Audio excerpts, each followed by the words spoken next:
is finally ready to receive it. Let's begin. There are moments in life when you walk into a room and without speaking a single word, someone turns to look at you. You didn't announce yourself. You didn't demand attention, but something about your presence stirred the space. This is not coincidence. This is energy. Before you ever open your mouth, your presence speaks on your behalf. Your thoughts shape it. Your emotions inform it. Your past is encoded in it. And the quality of your awareness determines how it is received by others. This is why your energy introduces you before you speak. Most people believe attraction begins with appearance, or charm, or timing. But long before physical proximity, there is an energetic conversation happening. It's invisible, it's silent, but it is powerful.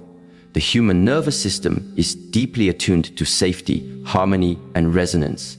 This is not mystical, it is biological. We are hardwired to scan the environment, not just for danger, but for connection. Our subconscious mind is always reading body language, tone, posture, and facial expressions. But even deeper than this, we pick up on intention, on the emotional frequency someone carries. There's a phenomenon in neuroscience known as mirror neurons.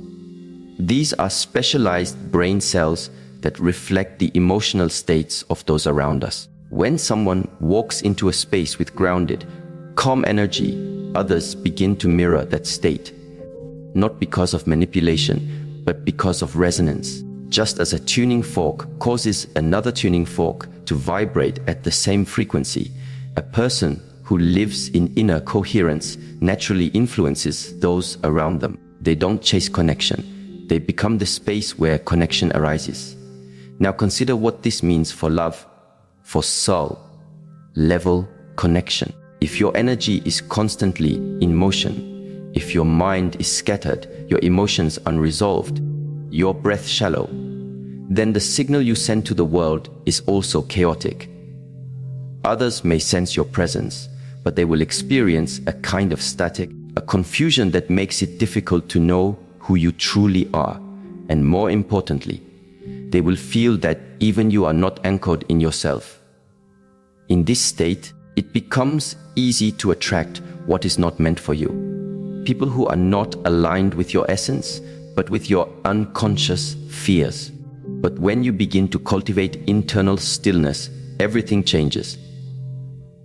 Not through pretending to be peaceful, not through suppression, but through sincere self-awareness. Imagine a woman who has spent years healing from abandonment. She no longer rushes to prove her worth. She no longer bends herself to be chosen. Instead, she walks into a room with quiet self-respect. Her posture is soft but grounded. Her eye contact is steady. She does not seek to impress. She simply is. In her presence, people feel safe. And without realizing it, the right kind of man notices. Not because of what she says, but because of who she is being. Her energy says, I am home in myself. You can meet me here if you are too. The most powerful energy in the world is calm. Not because it's passive, but because it is sovereign. Calm is not the absence of feeling. It is the presence of awareness within feeling. A woman who is calm radiates something deeper than beauty. She radiates clarity. And clarity is rare. In a world addicted to urgency, chaos, and performance, someone who is anchored in calm becomes unforgettable. This is why many people miss their soulmate. Not because the person isn't nearby, but because their own energy is too noisy to recognize what is standing in front of them. The body knows when it feels safe. The heart knows when it feels seen, but the mind often distracts us from these truths with stories, doubts, and fears. That's why developing your internal energy, your emotional clarity, is not optional if you desire authentic love. You can't fake inner peace. You embody it by returning to yourself over and over again, especially in moments of emotional reactivity. This is how you change the energy you send out. And this is how, without even trying, you become magnetic to what matches your depth. I once met a woman who shared her story with tears in her eyes. For years she had been seeking love, endlessly dating, watching videos, reading books, trying to decode what men wanted. She said, "I was exhausted from pretending. I thought love was something I had to chase or manufacture." Then one day, everything shifted, not because she found the right man, but because she started asking different questions. Instead of, "What do men want?" she began asking, "Who am I when I'm alone?" She started meditating, not to escape, but to listen. She stopped speaking so much and began to observe. Within a few months, her energy changed. Friends told her she looked more radiant. Strangers treated her with more reverence. And eventually, without forcing, a man entered her life. Not loud, not dramatic, just steady. She said, "It felt like standing next to someone whose silence matched mine." That is the essence of energetic compatibility. But none of this can happen without presence. When you are always thinking about the future, about when love will come, about whether you're good enough, you fragment your energy. You're not fully here. And when you're not here, neither is your soulmate, because they are not waiting for a version of you that is performative or anxious. They are waiting for the version of you who is resting deeply in her own skin. It's important to understand that attraction is not just emotional, it is physiological. The heart has its own electromagnetic field, which extends several feet beyond the body. Studies from the HeartMath Institute show that this field changes based on your emotional state. When you're in a state of gratitude, coherence, or peace, your heart emits a more stable and harmonious signal. This is not just felt by you. It is picked up by others, often without them realizing it. So when you heal your heart, when you regulate your nervous system, when you embody peace, you don't have to look for your soulmate. You simply have to recognize them when they appear. But how can you recognize someone if your ego is louder than your awareness?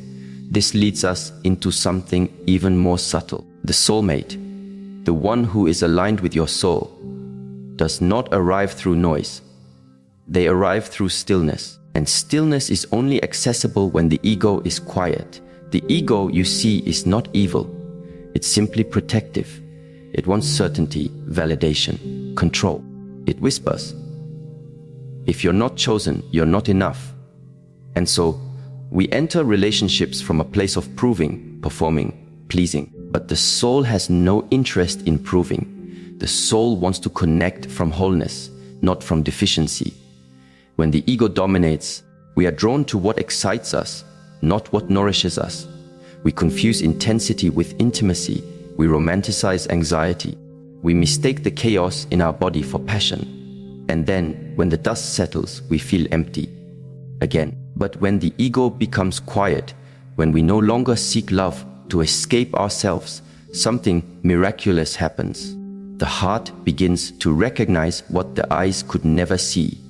A man who is kind becomes more attractive than a man who is thrilling. A conversation that calms you feels more satisfying than one that overwhelms you. And slowly, we begin to rewire what love means. This transformation is not theoretical, it is neurological. When we move from ego-driven decisions to soul-centered awareness, the brain's prefrontal cortex, the part responsible for reflection and empathy, becomes more active. At the same time, the amygdala, the fear center, becomes less dominant. This shift changes the quality of our decisions. Instead of being hijacked by chemistry and trauma patterns, we begin to choose based on values, peace, and resonance. We stop running after love and start cultivating a life that attracts love. I once spoke with a woman who had spent years in toxic relationships. Every time she left one, she found another that mirrored the same pain. Eventually, she said, "I realized the common denominator was me." But instead of blaming herself, she got curious. She stopped dating for a while. She went inward. She began journaling, meditating, spending time in nature. And slowly, the noise in her head quieted. The shame softened. She said, "I finally made peace with being alone. And in that silence, I discovered that I am not hard to love. I just kept offering my heart to people who couldn't hold it." Not long after, she met someone. This time, she didn't feel butterflies. She felt peace. And that peace, she said, was the most foreign yet familiar feeling she'd ever known.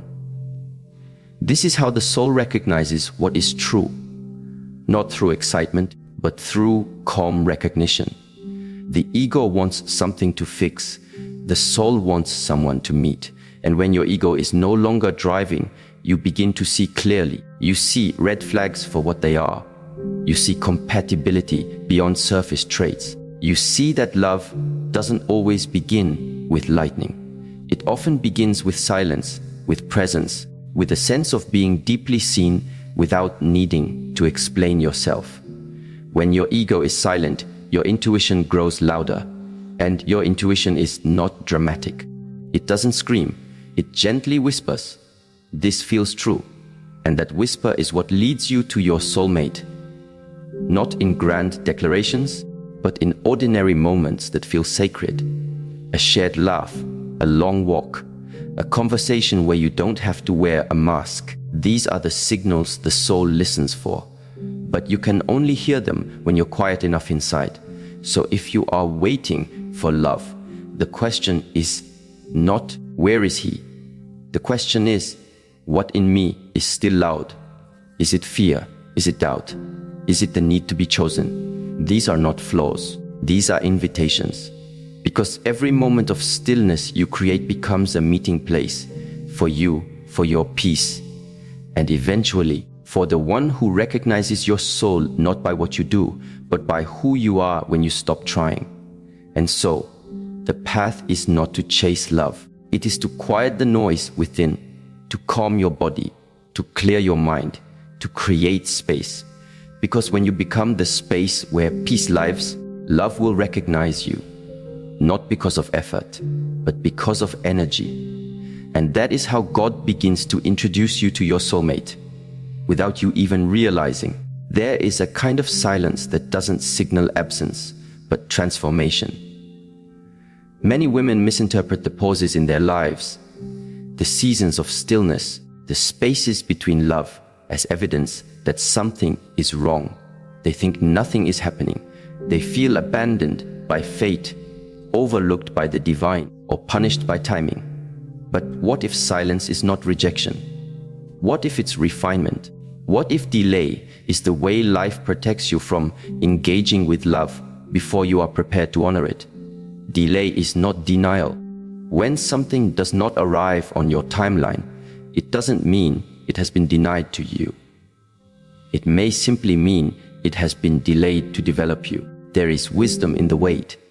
And in that waiting space, something profound begins to unfold. If you allow it, because it's not the appearance of a soulmate that completes you. It is who you become in the absence of distraction, noise, and superficial connection that prepares you to recognize love when it does appear. When you are alone, you are not doing nothing. You are becoming someone. In the hidden places where no applause exists and no one is watching, the nervous system recalibrates. The heart relearns its rhythm. The mind releases attachments. What feels like delay is often the exact moment your energy is shedding what it cannot carry forward into real partnership. And you cannot rush this process without sabotaging the outcome. In these silent spaces, the body is doing something extraordinary. From a physiological standpoint, time alone, when used with intention, actually resets emotional imbalances. It's not about being isolated or numb. It's about giving the nervous system space to return to baseline after years of emotional overstimulation. In the modern world, we are constantly bombarded with images, voices, and ideas about what love should look like. We are told to hurry, to chase, to perform. This constant stimulation activates the sympathetic nervous system, our fight or flight mode. where clarity becomes almost impossible. But when we allow for stillness, the parasympathetic nervous system begins to engage. This is the state of rest, digestion, integration. It is only in this state that true emotional intelligence begins to emerge. It is only when the body is not in survival mode that the heart can truly feel what it feels, and the mind can discern what is real. The coherence between the heart and the brain increases, and in that coherence, intuition sharpens. A woman once told me that she felt cursed in love. Every time she met someone, it began with promise and ended with confusion. She kept asking, "Why is love always slipping through my fingers?" She decided to take a break from dating, not out of despair, but out of curiosity. For the first time, she asked herself, what if this pause is on purpose? She began to journal every day, not about others, but about herself, her thoughts, her habits, her patterns. She started walking in nature, spending time without music or screens. In this silence, she began to feel emotions that had been buried beneath distraction: grief, guilt, unmet longing. She let herself feel them without judgment. 6 months passed, then 8. People asked her, "Why are you still alone?" And she would smile, not from pain, but from peace. Because for the first time, she wasn't looking for someone to save her from her own company. And then one day, at a small community gathering, she met a man. It wasn't dramatic, there were no fireworks, but there was recognition, calmness. They spoke as if they had known each other for years. Later, she told me, "If I had met him a year earlier, I wouldn't have recognized him. I would have been too distracted by my own noise." That is how divine timing works. It waits for your readiness, not your impatience. In this way, we see that what feels like God withholding something from us is often God holding something for us until we are steady enough to receive it. The universe does not operate on our desperation. It operates on resonance. When your heart is out of alignment, you attract chaos.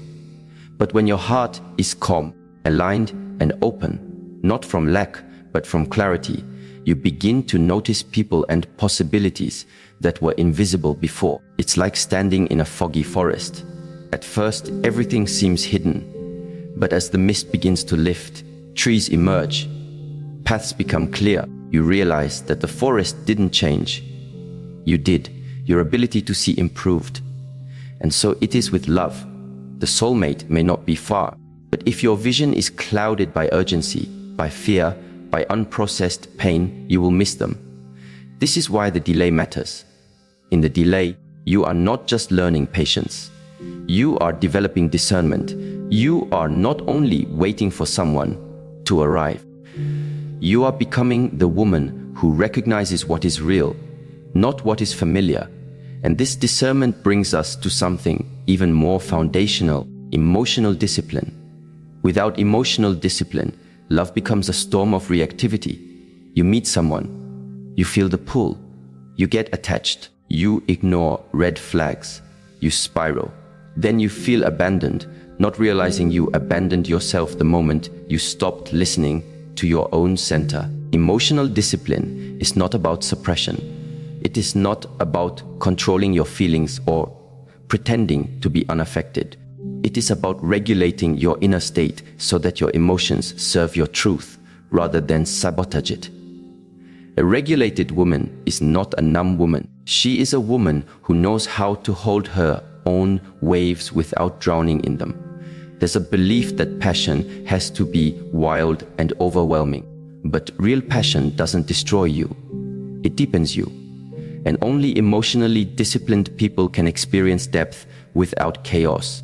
When a woman has trained herself to pause before reacting, to breathe before responding, to observe before attaching, she becomes dangerous in the most sacred way, not because she manipulates, but because she sees clearly, and clarity is magnetic.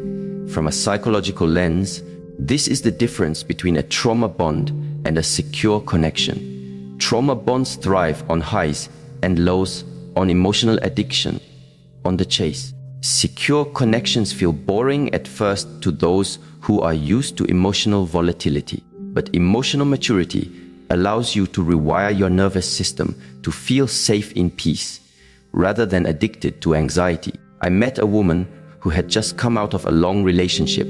It had been passionate, consuming, and unstable. She said she missed the highs, the dramatic gestures, the chaos. But as we spoke more, she realized what she missed wasn't love. It was adrenaline. Her body had become so accustomed to surviving emotional turbulence that stillness felt foreign. She began therapy, learned breathwork, studied her attachment style. Months later, she met a man who was gentle, consistent, and kind. At first, she didn't feel the usual rush, but with time, she felt something deeper, a sense of being deeply seen and accepted.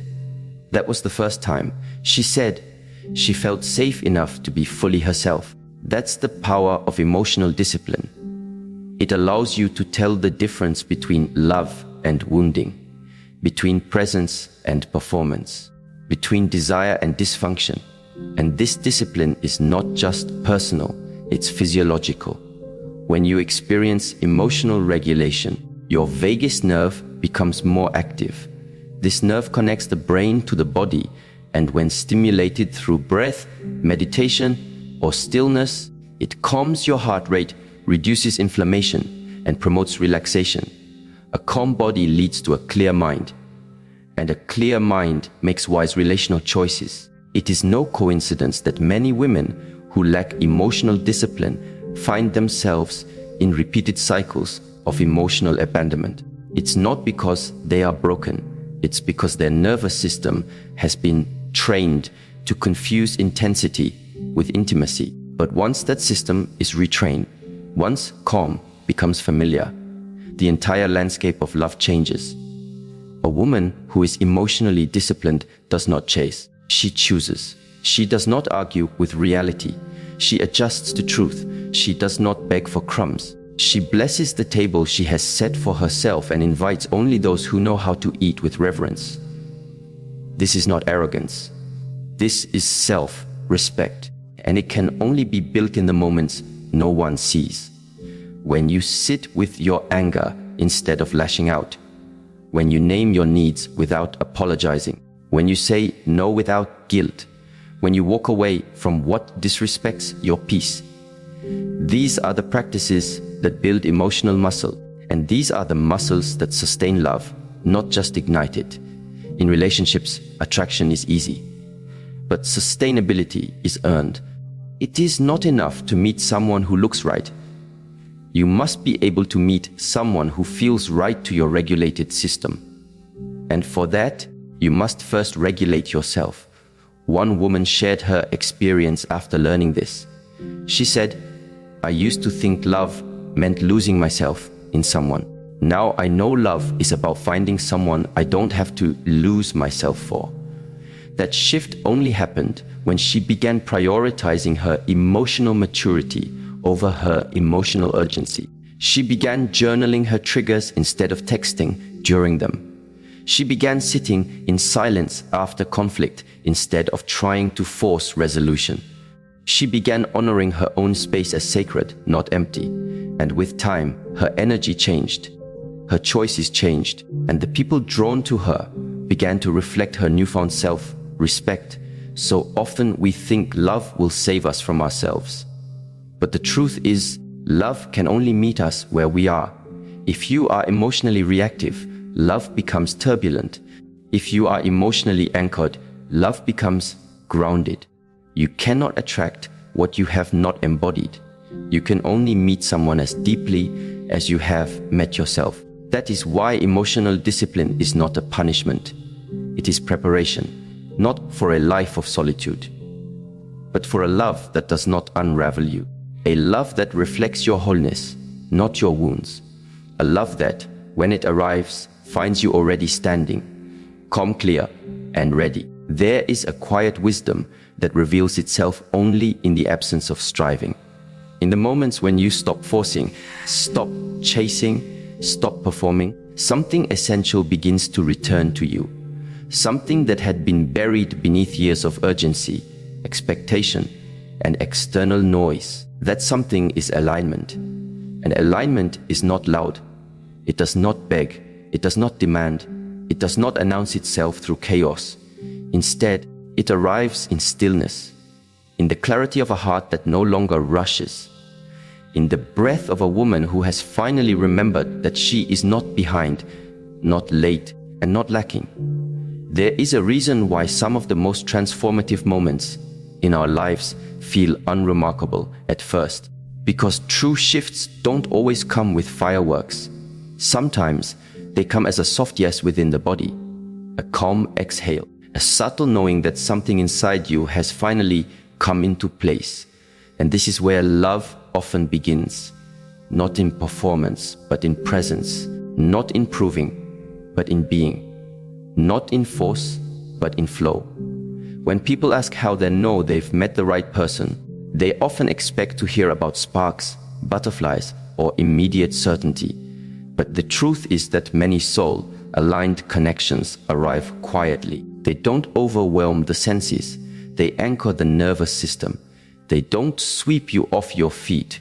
They invite you to stand more firmly in them. You begin to feel more yourself around this person, not less. There's space to breathe, space to speak slowly, space to not know everything and still feel safe.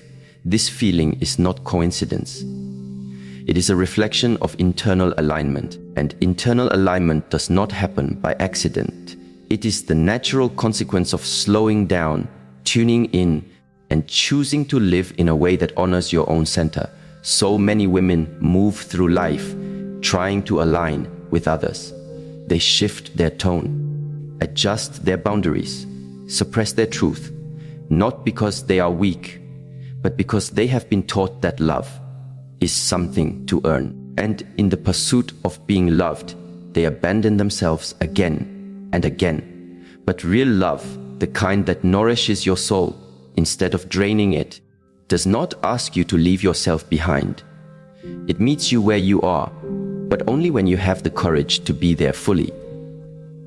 This is why alignment must be felt, not forced, because anything you force yourself into, whether it's a conversation, a relationship, or a version of yourself, will eventually collapse under the weight of your truth.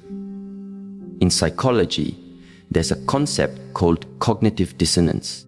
It describes the tension we feel when our actions don't align with our values. You say yes when you want to say no. You stay when your heart wants to leave. You smile when something hurts. Over time, this misalignment creates not just emotional fatigue, but physical stress. The body keeps the score, muscles tighten, sleep becomes restless. The nervous system remains on high alert. You may not be consciously aware of it, but your entire being is telling you this is not alignment. The opposite of this is coherence. And coherence is not perfection. It is congruence. It's when your words match your truth, when your actions reflect your values, when your relationships reflect your healing, not your history. In this state, your body relaxes, your breath deepens, your eyes soften. You stop over-explaining, over-giving, over-apologizing. You begin to live from the inside out. And when you live from the inside out, your energy shifts. You no longer need to chase. You attract, not by manipulation, but by resonance. People feel your presence before they understand it. There is something steady about you, something whole, and those who are aligned with that energy will feel called toward it. Not because you're performing, but because you're being. I once spoke to a woman who had spent years trying to manifest love.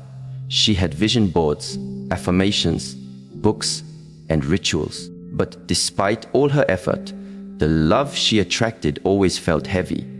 She kept finding herself in situations that required her to compromise her needs, silence her intuition, or settle for breadcrumbs. She was exhausted, not because she was broken, but because she was out of alignment. All her energy was going outward. She had been so focused on what she wanted to attract that she forgot to ask, am I living in alignment with what I'm asking for? One day, she stopped everything. Not out of defeat, but out of surrender. She took a break from dating. She stopped trying to manifest and began to examine. What were her patterns? What were her boundaries? What stories had she inherited about love, worth, and belonging? As she peeled back the layers, something shifted. She realized that her longing for love had been rooted in fear. The fear of being alone, the fear of not being chosen, the fear of missing out. And from that fear, she had been forcing her energy toward people, situations, and fantasies that didn't reflect her truth. As she returned to herself, her life became quieter. But that quiet was not emptiness. It was alignment. She started moving slower, listening more. She made decisions from her body, not from her anxiety. And over time, her energy softened, her presence deepened. And when love did arrive, it didn't feel like a rescue. It felt like recognition. She said, I didn't need to become someone else to be loved. I just needed to return to who I've always been underneath the noise. This is the essence of alignment. It is not a goal to reach. It is a space to return to. And returning requires courage, because in a world that praises speed, stillness feels rebellious. In a culture that celebrates control, surrender feels vulnerable. But it is only in stillness and surrender that we begin to feel our own alignment, not as a concept, but as a lived reality. Eastern philosophy often speaks of the Tao, the way, which emphasizes effortless action, or Wu Wei. This does not mean inaction. It means action rooted in alignment with nature, with the flow of life. When we are in alignment, we don't force outcomes. We trust timing. We respond rather than react. We allow rather than manipulate. And in relationships, this creates a profound difference. Imagine two women. One is constantly trying to make things happen. She texts first, plans everything, worries about every silence. She's attentive, generous, and kind, but underneath it all is fear. Fear of being forgotten, fear of being rejected, fear of not being good enough. Her energy, though well-intended, is heavy. It pulls, it pushes, it does not allow space for the other person to show up freely. The second woman is also kind, also attentive, but she is anchored. She doesn't rush. She's not playing games, but she's also not playing roles. Her love is not a strategy. It is an overflow. She moves from alignment, not anxiety.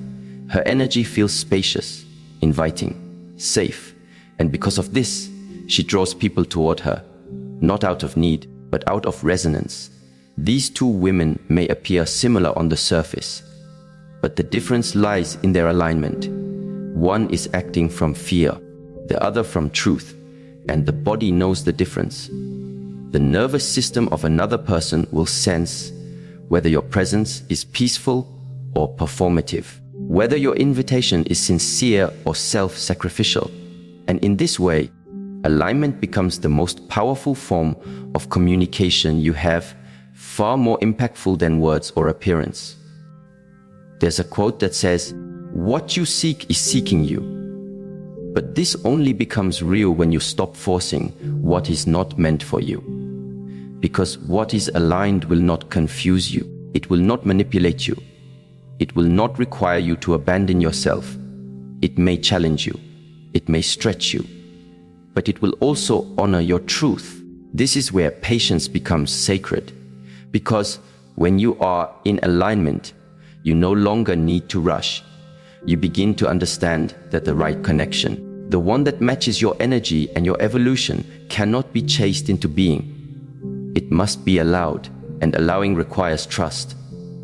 Trust in timing, trust in your own readiness, trust that life is not trying to test you, but teach you. A woman I once met had spent over a decade in various relationships that all ended in similar ways.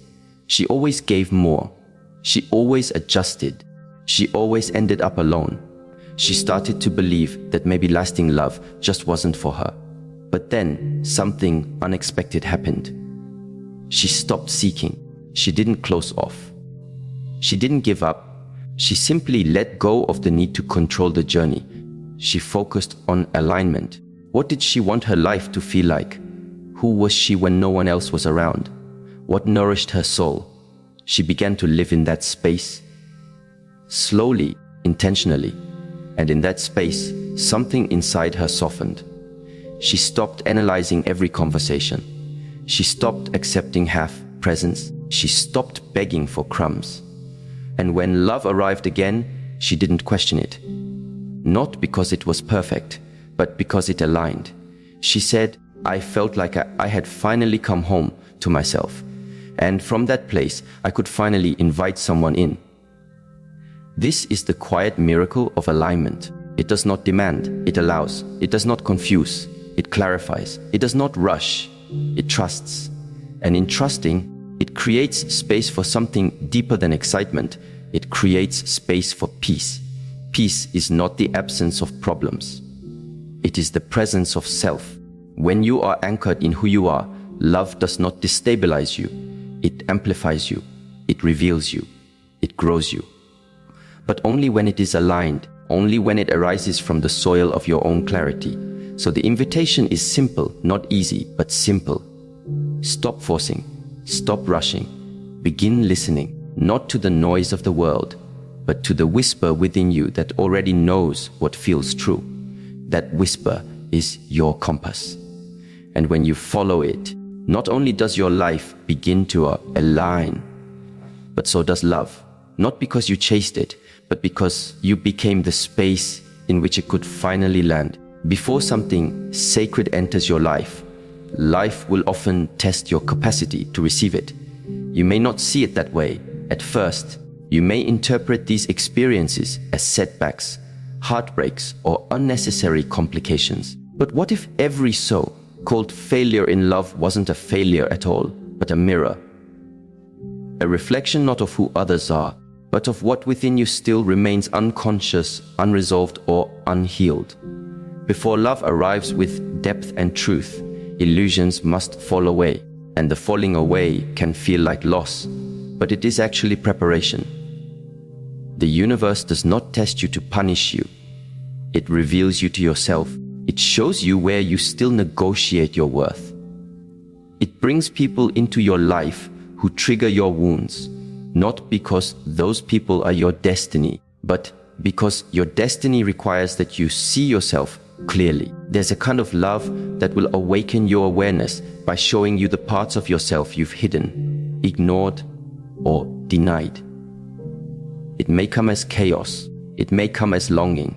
It may come as a pattern that repeats until you finally look beneath the surface and ask, why do I keep choosing this?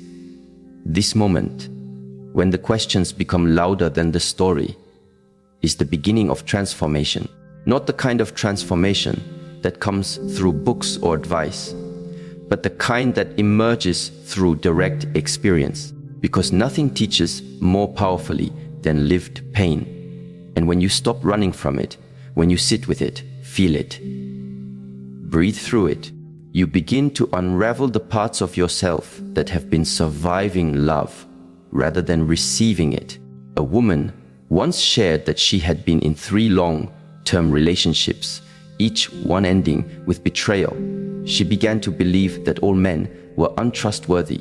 But as we explored her past, she noticed a deeper pattern. In each relationship, she had ignored the early signs. She had overridden her intuition to maintain the connection. She had clung to hope more than she listened to reality. Her heartbreaks weren't punishments. They were lessons she hadn't yet integrated. The moment she realized this, her story changed. Instead of asking why people kept hurting her, she asked why she kept ignoring herself.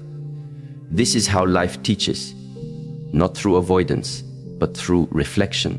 Every relationship you attract reveals something about your current state of being. Not because you deserve pain, but because your soul is calling you into awareness. The wrong person becomes the teacher. The toxic pattern becomes the wake up call. The silence after abandonment becomes the initiation into your own presence. And none of this is accidental. Before you are given something real, life will make sure you can hold it. Not just with your hands, but with your energy, your nervous system, your emotional clarity. Love is not just a feeling, it is a frequency. And to receive it fully, you must become attuned to it. You cannot expect a love that honors your truth if you are still abandoning that truth to be chosen. You cannot expect consistency if you are still romanticizing instability. You cannot expect deep connection if you are afraid to be fully seen. This is why the tests come, not to break you, but to build your awareness. The moment you begin to see the test as an opportunity for refinement, the energy around it shifts. You stop reacting and you start reflecting. You stop blaming and you start taking ownership. You begin to ask better questions. Not, why did he do this to me? But, what did I ignore in myself to allow this? Not, why do they keep leaving? But, what part of me keeps chasing what is not rooted? There's a story from the East about a monk who sits by a river and watches a scorpion drowning. Each time he reaches to save it, the scorpion stings him. A traveler walks by and asks, "Why do you keep helping it if it hurts you?" The monk replies, "Because its nature is to sting, and mine is to save." This story invites reflection. When someone shows you their nature, are you still confusing your compassion with self-abandonment? Are you helping because you are aligned, or because you are afraid to let go? The test is not just in how others behave, it is in how you respond. Do you stay silent when your boundaries are crossed? Do you shrink to preserve peace that isn't real? Do you accept mistreatment under the name of loyalty? These are the places life will illuminate when you are on the edge of real growth. Because to enter into soul-aligned partnership, you must first learn how to protect your own soul. The body has its own intelligence. It responds before the mind can make sense of things. If you've ever felt tension in your chest during a conversation and not in your stomach before a decision, or a sense of heaviness in someone's presence, that was your body speaking. But many women override these signals because they've been conditioned to prioritize politeness over truth, loyalty over clarity, and fantasy over reality. The test is whether you will listen to what your body knows before your mind tries to justify what it wants. This is not about blaming yourself for your past. It is about honoring the parts of you that were doing the best they could with what they knew. Every version of you has served a purpose. Even the one who tolerated too much, even the one who stayed too long. That version was trying to learn, trying to survive. But now you are being invited into a different level of relationship. A relationship that begins with deep self-regard. There is a concept in neuroscience known as prediction error. It occurs when the brain's expectations are violated by reality. When you expect love to look like chaos, because that's what you were raised in. And then you meet someone calm. Your brain doesn't trust it. It looks for the familiar. It waits for the chaos. It sabotages peace because it doesn't feel safe in what it hasn't known before. This is why healing is not just emotional, it is neurological. You must rewire your brain to receive what you say you desire. You must learn to recognize safety not as boredom, but as a new baseline. The tests that come before love are designed to help you rewire. Every time you say no to what used to attract you, you carve a new pathway in the brain. Every time you pause before reacting, every time you stay instead of running or walk away instead of clinging, every time you speak your truth, even when your voice shakes, you are becoming the version of you that love will not confuse. The universe asks again and again, are you willing to let go of what is almost right to make room for what is entirely true? Are you willing to stand in your truth even when it costs you the fantasy? Are you willing to be alone rather than be in relationships that require your silence? These are not easy questions, but they are sacred because the way you answer them becomes the architecture of your future. A woman who has passed through these tests is not bitter. She's not closed. She's clear. Her heart is open, but not desperate. Her love is generous, but not self-sacrificing. She walks with a softness that comes from having met her own darkness and survived it. This kind of woman does not attract from emptiness. She attracts from wholeness. And those who come toward her feel it. They sense that they cannot manipulate her, that she is not impressed by performance, that she will not settle for chemistry without consistency. She has graduated from patterns. She no longer engages with what drains her. She protects her peace like it is sacred, because it is. I once sat with a woman who said, "The moment I stopped trying to be loved and started living like I was already loved, everything changed." She wasn't being arrogant. She was being aligned.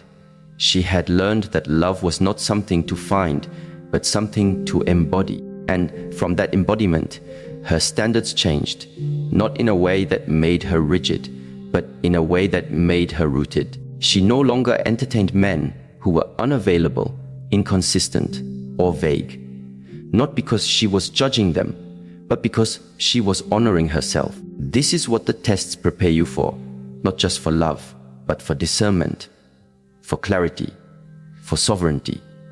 You stop being pulled by potential. You start anchoring into presence. You stop asking whether someone is interested and start asking whether they are capable of depth. You stop needing to be chosen and start choosing yourself in every moment, especially the quiet ones.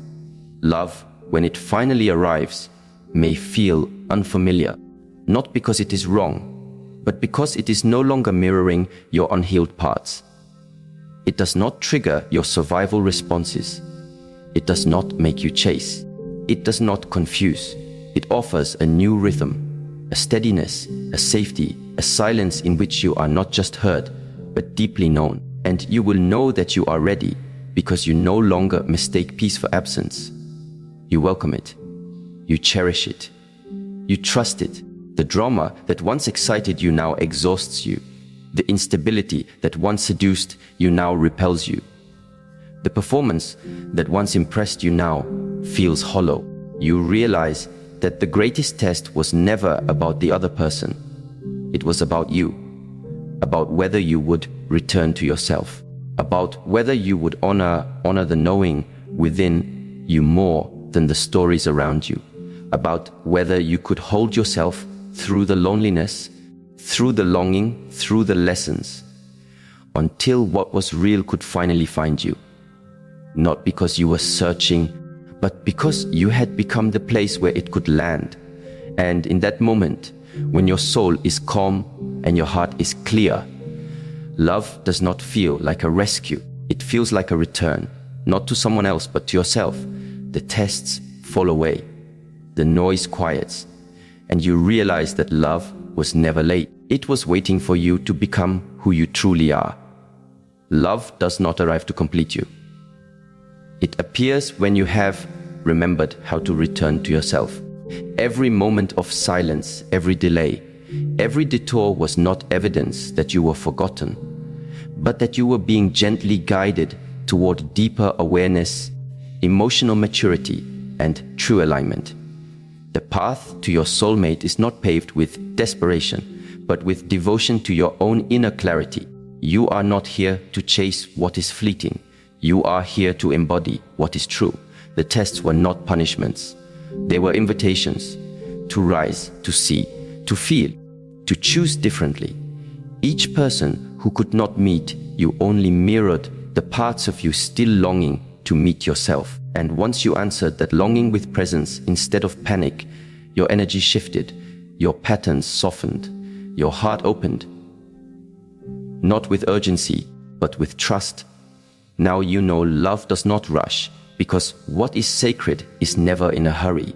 What is meant for you will not confuse you, demand your silence, or cost your peace. It will feel like breathing, like remembering, like home, not in another person, but in the way you finally feel safe being exactly who you are. And from that space of grounded stillness, the one meant for your soul will find their way. Not because you reached outward, but because you became the place they could finally arrive.